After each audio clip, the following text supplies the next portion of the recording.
My dear student, Assalamu alaikum. How are you? I'm also fine by the grace of Almighty Allah. In this class, I will discuss with you one of the most important topic of English grammar, that is parts of speech. আমরা আজকে parts of স্পিচের যে ৮ প্রকার আছে তার মধ্যে verb, এটা খুবই important একটা আইটেম, যেটা ছাড়া কোনো সেন্টেন্সে তৈরি হতে পারে না। সেটা আমি এখন তোমাদেরকে দেখাবো। যে ভার্ব যে আছে, ভার্ব মানে আমরা জানি ক্রিয়া। তো ভার্বের প্রধানত দুইটা প্রকার আছে, একটা হচ্ছে ফাইনাইট, একটা হচ্ছে নন ফাইনাইট। ওকে, non finite verb.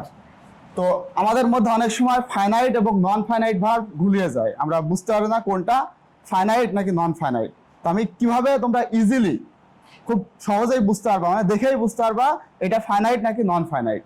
Finite verb এটা অসীম, অনেক আছে, কিন্তু নন ফাইনাইট ভার্বের কিছু বৈশিষ্ট্য আছে যেটা দেখলেই আমরা বুঝতে পারি এটা নন ফাইনাইট ভার্ব।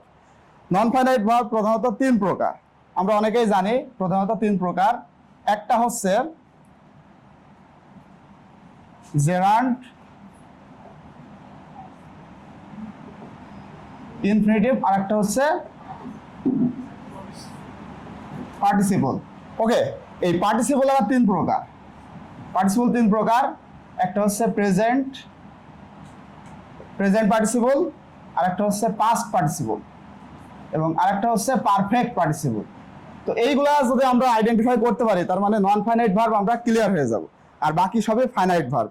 এখানে এখন আমি তোমাদের বলি, এই যে জেরান্ড, এইটা কিভাবে আমরা চিনতে পারি? যখন কোন একটা ভার্বের সাথে আইএনজি থাকবে, খেয়াল করো, যদি কোন একটা ভার্বের সাথে আইএনজি থাকে এবং সেই ভার্বটা সেন্টেন্সের মধ্যে নাউন হিসেবে কাজ করে, ঠিক আছে? কোন একটা ভার্ব যদি আমরা দেখি ভার্বের সাথে আইএনজি আছে এবং সেইটা নাউন হিসেবে কাজ করতেছে, তখন সেটা না হবে জেরান্ড। যেমন আমরা বলতে পারি walking is the best exercise.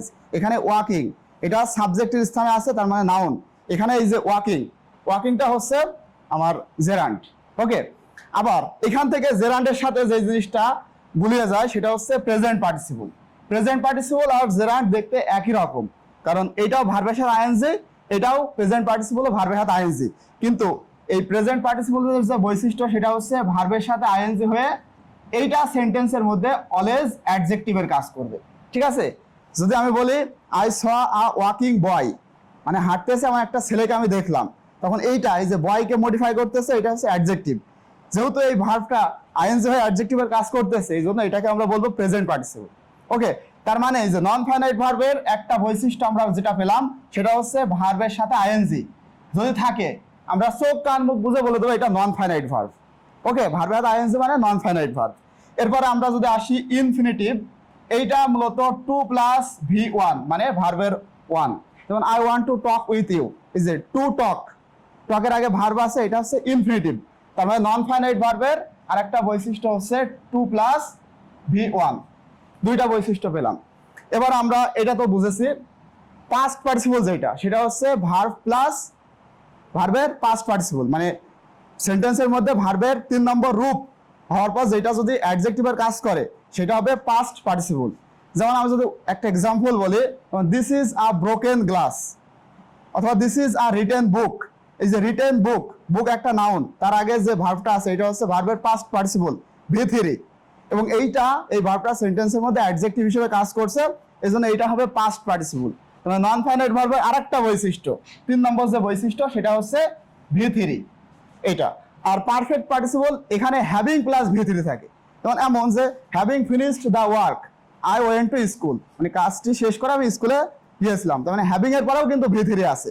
তার মানে এই 3টা বৈশিষ্ট্য যদি আমরা মনে রাখতে পারি তার মানে সেটা নন ফাইনাইট ভার্ব, আর বাকি সবই কি হবে? ফাইনাইট ভার্ব, ঠিক আছে? আমি একটা উদাহরণ দিই এখানে।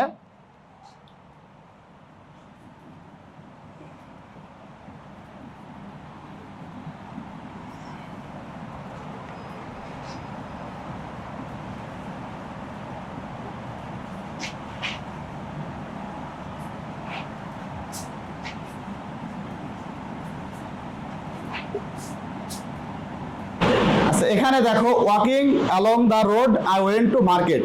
এখানে আমি যদি তোমাদের প্রশ্ন করি এই ওয়াকিং এটা ফাইনাইট নাকি নন ফাইনাইট ভার্ব, এটা কি সবাই পারবে? তো তুমি একটু বলো তো আমাদেরকে এখানে ওয়াকিং এটা ফাইনাইট নাকি নন ফাইনাইট ভার্ব? স্যার এখানে ওয়াকিং হচ্ছে নন ফাইনাইট ভার্ব। কিভাবে বুঝতে পারলে? কারণ আপনি আমাদের তিনটা বৈশিষ্ট্য শিখাইছেন। প্রথম বৈশিষ্ট্য হচ্ছে ভার্বের সাথে আইএনজি, দ্বিতীয় বৈশিষ্ট্য হচ্ছে 2+V1 এবং 3 নম্বর বৈশিষ্ট্য হচ্ছে V3। এই কারণে এটা non finite verb. Very good, very good. মানে দেখো আমি দুইটা সেন্টেন্স লিখেছি, মানে একটা জিনিস তোমাদের বুঝতে হবে, পার্টস অফ স্পিচ এটা কিন্তু কখনো তার ফেস দেখে আইডেন্টিফাই করা যায় না, ঠিক আছে? পার্টস অফ স্পিচ চিনতে হয় তার পজিশন দেখে। আমি একটা ছোট উদাহরণ দিই, মনে করো আমি একজন ব্যক্তি, ঠিক আছে? আমার চেহারা সব জায়গায় কিন্তু একই থাকে। আমি যখন আমার বাসায় থাকি তখন আমি আমার মা বাবার সন্তান, আমি যখন আমার বন্ধুদের সাথে থাকি তখন তাদের বন্ধু, যখন আমি তোমাদের সামনে আছি তোমাদের টিচার।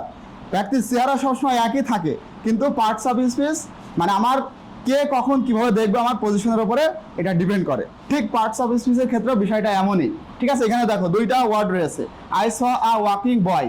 ওয়াকিং একটা শব্দ, walking is good for health, এখানে একটা ওয়াকিং একই রকম।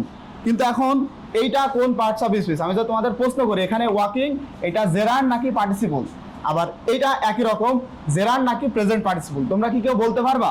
যে দুইটা ওয়ার্ড রয়েছে, প্রথম সেন্টেন্সে আই স আ ওয়াকিং বয় আর দ্বিতীয় সেন্টেন্সে walking is good for health. তোমাদের মধ্যে কেউ কি পারবে এখানে প্রথম সেন্টেন্সে ওয়াকিং এটা জেরান্ড নাকি পার্টিসিপল এবং দ্বিতীয় সেন্টেন্সে ওয়াকিং এটা জেরান্ড নাকি পার্টিসিপল, এটা বলতে পারবে তোমরা? জি স্যার। আচ্ছা পুতুল তুমি একটু আমাদেরকে বলো, প্রথম সেন্টেন্সে ওয়াকিং এবং দ্বিতীয় সেন্টেন্সে ওয়াকিং এটা কিভাবে জেরান্ড পার্টিসিপল একটু আমাদেরকে বুঝিয়ে বলো। Thank you sir. স্যার এখানে আছে আই স এ ওয়াকিং বয়। এই বয় সাধারণত নাউন এবং নাউনের আগে যেটা থাকে সেটাকে সাধারণত অ্যাডজেক্টিভ হিসেবে ধরা হয়, আর অ্যাডজেক্টিভের সাথে ভি প্লাস আইএনজি যুক্ত হয়েছে তাই এটা প্রেজেন্ট পার্টিসিপল। আর দ্বিতীয়টা আছে walking is a good for health. এখানে ওয়াকিং আমরা সাধারণত জানি সাবজেক্টের স্থানে যদি একটি নাউন থাকে এবং তার সাথে আইএনজি যুক্ত হয় এটাকে জিরান ধরা হয়। Very good, very good, excellent. Okay, sit down. Thank you sir. My dear student, আশা করতেছি তোমরা বুঝতে পেরেছো। আমি তোমাদের সামনে এটাই বোঝাতে চাইলাম যে ফাইনাইট আর নন ফাইনাইট ভার্বের যে পার্থক্য সেটা আশা করতেছি তোমরা বুঝতে পেরেছো। ওকে, ইয়েস স্যার।